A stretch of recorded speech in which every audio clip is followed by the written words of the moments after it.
We have Miguel Nunez joining us at Real Talk Media Studios. It's always a pleasure having you, so welcome. Thank you very much. You're welcome. So what should a realtor expect if they put an offer in on a probate or trust sale?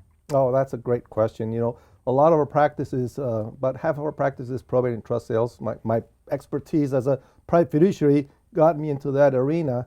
And we have to do a lot of education because your average realtor does not understand what happens behind the scenes when you have one of these properties.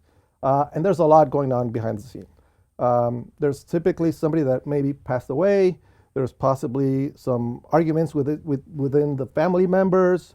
There might be somebody contesting a will. I mean, that's why they go to the attorneys, and then in turn we put them on the market because they're difficult.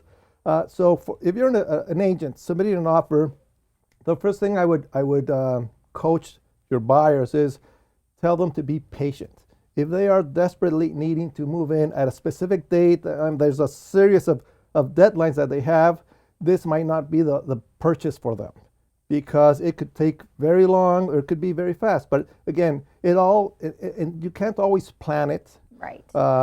Things can happen. For example, if it's a regular probate sale and you might not have to go to court, which is a good thing, and it sells, in 30 days, typical escrow. But if you have to go to court, especially now with the court so full, it could take up to 6 months for a hearing for the judge to approve the sale of the property.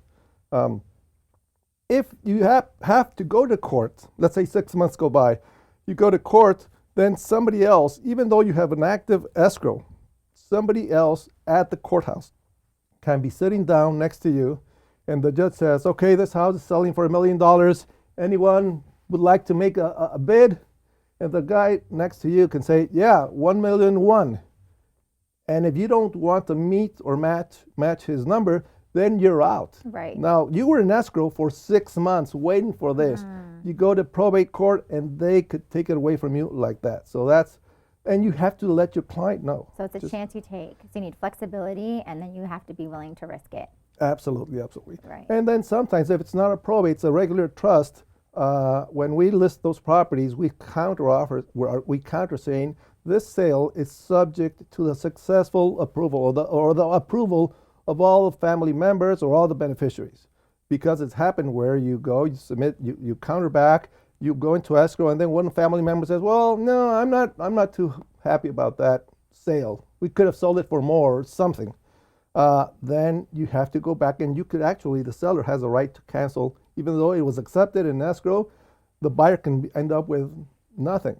So again, there are two frustrating situations. So again, it's a lot of education, and we educate the other agents. We don't see them as counterparts. We say, well, have you done probate or trust? No. Okay, coach your buyer. This is what could happen down the road. See if this works for them.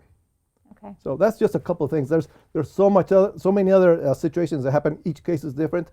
But again, flexibility and open-mindedness is the key for buyers going into these properties. Yes, it would make my heart flutter, I think, when you go into something like that. But it could be a great thing in the end. So it's a risk you have to take. Yes. Well, thank you for educating us more on probates. I love it.